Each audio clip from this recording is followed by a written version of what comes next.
Mesdames, messieurs les auditeurs, les internautes, cher Alain, bonjour. Quelle grâce, quel privilège d'entamer donc la dernière ligne droite de cette année 2023. Nous sommes à jour J-28 de la nouvelle aventure appelée 2024. D'où que vous écoutiez cette chronique spirituelle, la bonne nouvelle, la paix de Dieu soit avec vous. Durant ces dernières sessions, nous avons évoqué plusieurs sujets gravitant autour des violences intrafamiliales et des violences conjugales. Cette question m'a effleuré l'esprit. Certainement que vous êtes aussi posé la même question. Le mariage, la vie en couple, la vie à deux, est-ce un coup de poker? Certaines personnes peuvent se poser la question, pourquoi le couple X, pourquoi le mariage des Y fonctionne, marche, et pas le mien? Certaines personnes seraient tentées de croire qu'elles n'ont pas de chance en amour, ou qu'elles n'attirent que le malheur sur elles. Durant cette session, je souhaiterais donc aborder la question de la vie à deux, la question donc du mariage de manière pragmatique. Pour ce faire, je veux rappeler dans un premier temps quelques vérités de base. Le Dieu de la création est un Dieu d'ordre. Il orchestre, il organise toutes choses dans un ordre logique. Ainsi, le manguier produit donc des fruits en abondance, donc des mangues. La mangue est consommée par l'homme. Le noyau de la mangue planté en terre donnera donc un nouveau manguier. Ces différentes phases assurent donc la production automatisée donc des mangues à chaque saison. Bien sûr, jusqu'à ce que l'homme vienne perturber donc ce cycle. Ainsi en est-il donc du noyau de la société, le couple, qui donnera donc la cellule de la société, la famille. Pour respecter l'ordre établi, nous devons commencer par le commencement. Personne ne débute son existence en étant amoureux, en étant en couple.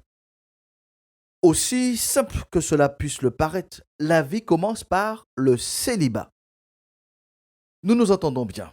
Par le célibat, nous parlons bien de cette tranche de vie qui précède le mariage. Nous nous entendons bien. Durant le célibat, il y a plusieurs phases, du bébé à l'adulte, en passant par l'enfance, l'adolescence, la jeunesse. Notre législation stipule bien qu'il faut avoir 18 ans révolus pour prendre la décision de se marier, car cette décision implique des responsabilités légales et personnelles. C'est une manière de souligner la place et l'importance de cette phase donc de la vie que nous appellerons donc le célibat. Le célibat est une phase de l'existence que le Dieu de la vie a jugé bon et utile dans la construction, l'équilibre et l'épanouissement de l'être humain. Il exprime donc ainsi en des termes un peu contradictoires, mais qui ne le sont pas. Écoutez Genèse 2, verset 18, où il déclare « L'Éternel Dieu dit, il n'est pas bon que l'homme soit seul, je lui ferai donc une aide semblable à lui. » La question qui pourrait donc se poser, Dieu s'est-il trompé dès le départ en créant l'homme seul, avec ce statut de célibataire? Certainement pas, car il a reconnu à la fin de chaque cycle de création que ce qu'il avait créé était bon, voire très bon.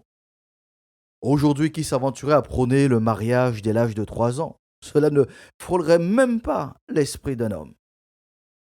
Par la négation, dans sa déclaration, nous pouvons comprendre ce message quand le Dieu de la vie affirme « Il n'est pas bon que l'homme soit seul, je lui ferai donc une aide semblable à lui ». Nous pouvons donc entendre et comprendre « Il n'est plus bon que l'homme soit seul » ou encore « Le temps de la solitude de l'homme est terminé ». Car c'est bien de cela qu'il s'agit, d'une période de solitude. Tout en restant donc dans mes limites, reconnaissons que toute chose a son temps et que l'excès en tout nuit. Cette période de solitude est utile, nécessaire, indispensable pour construire l'adulte qui devra assumer des responsabilités légales et personnelles dans le cadre donc du mariage. C'est pour cela que le premier point important, essentiel pour tout mariage, est ma période donc de célibataire. Personne ne se marie avec lui-même. Personne ne peut s'autosuffire. Il arrive un moment dans la vie d'une personne donc qu'elle ressente le besoin de voler de ses propres ailes. D'où prenons-nous donc cette expression? Voler de ses propres ailes. De la nature, singulièrement des oisillons qui instinctivement cherchent à quitter le cocon familial malgré la livraison du repas directement dans le bec, malgré la chaleur parentale avec toute la sécurité qu'elle apporte. À un moment donné, les oisillons ont ce déclic naturel. Je dois m'émanciper. Je dois voler de mes propres ailes. Pour revenir donc à notre sujet, bien sûr, cet envol ne consiste pas à reproduire ou à alimenter la solitude sous un autre toit.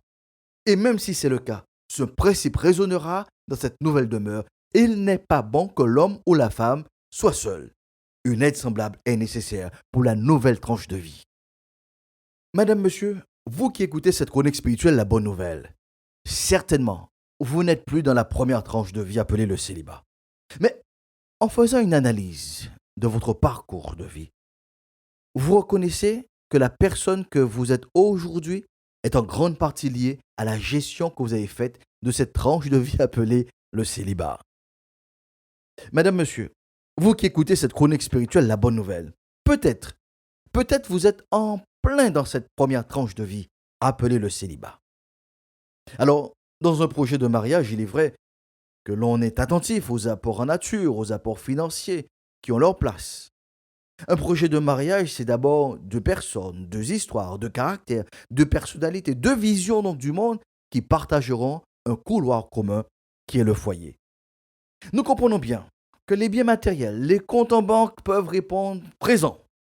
Par contre, l'apport le plus inestimable est ma personne, l'homme que j'ai construit durant mon célibat, la femme que je suis devenue durant ce célibat. C'est pour cette raison que le pasteur Josias vous encourage à valoriser cette saison de votre existence. Ne la subissez pas, ne la voyez pas comme un fardeau, comme une pénitence. Une bonne gestion de votre célibat, de bons investissements réalisés dans la construction de votre caractère, de votre personnalité, ce sont des apports significatifs pour votre projet donc de mariage.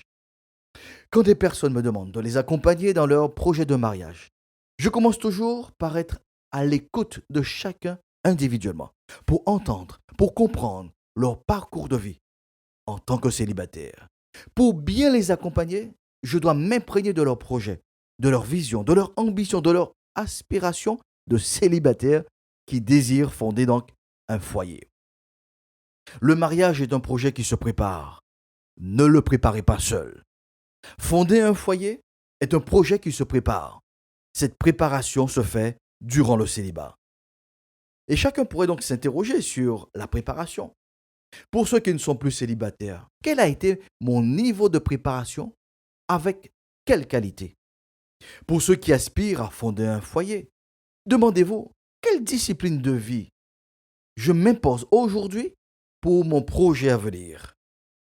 Être vrai avec soi-même, savoir se remettre en question, être conscient de ses qualités et de ses défauts, connaître ses points forts et ses points faibles. C'est une bonne préparation pour la fin de la saison qu'on appelle le célibat. Car voyez-vous, en définitive, la personne qui souhaite fonder un foyer affirme en définitive, sans le reprendre une deuxième fois, que seul je ne peux plus poursuivre donc le chantier de ma vie. J'ai besoin d'une aide semblable à moi.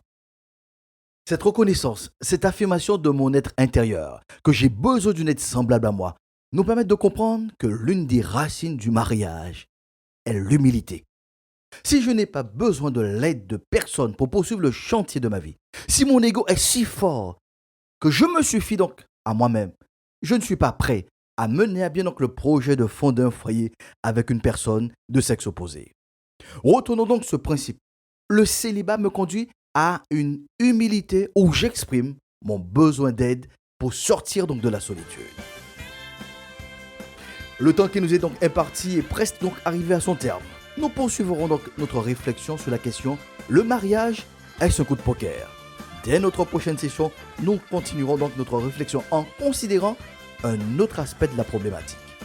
Je vous rappelle que vous pouvez donc écouter cette session sur la chaîne YouTube du pasteur Josias. En attendant, proclamons donc sur notre pays, la paix de Dieu soit avec vous pour une meilleure saison.